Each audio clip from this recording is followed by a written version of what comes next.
La différence entre l'homme des cavernes et nous, c'est le résultat de la science. Et ce n'est pas une opinion, c'est de la science. Notre monde n'est pas si moche. Comment fonctionnent les papilles ? Ces structures, presque invisibles à l'œil nu, sont de vrais laboratoires d'analyse de nos aliments.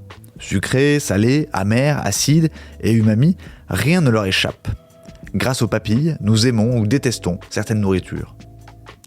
Tapies au fond de notre bouche, sur notre langue, elles savent reconnaître le sucré d'une fraise ou le salé d'un morceau de poisson bien assaisonné.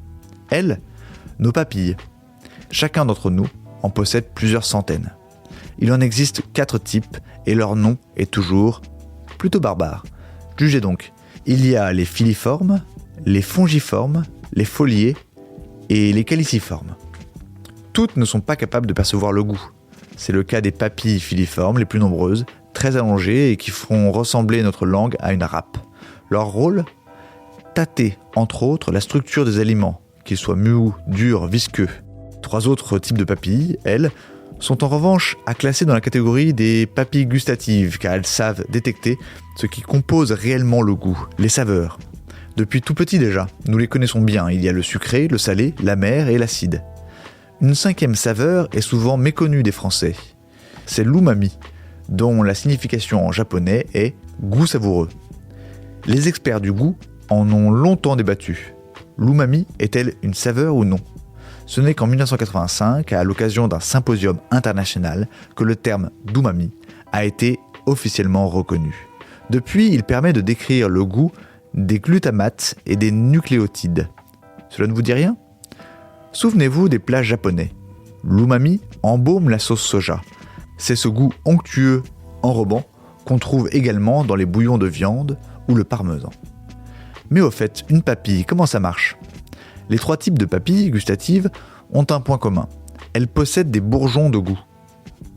Ces petites structures sphériques, présentes en plusieurs exemplaires sur chaque papille, sont des amas de cellules sensorielles. Situées à la surface de notre langue, elles sont en contact direct avec les aliments.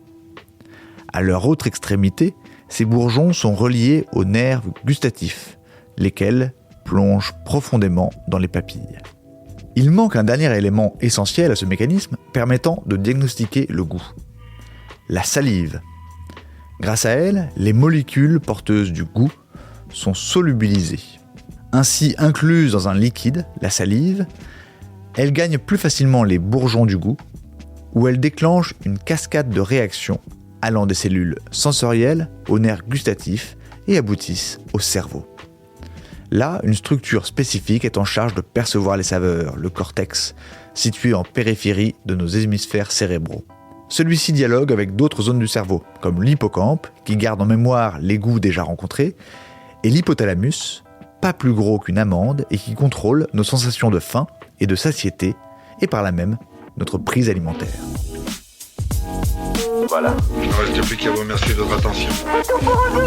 Au revoir.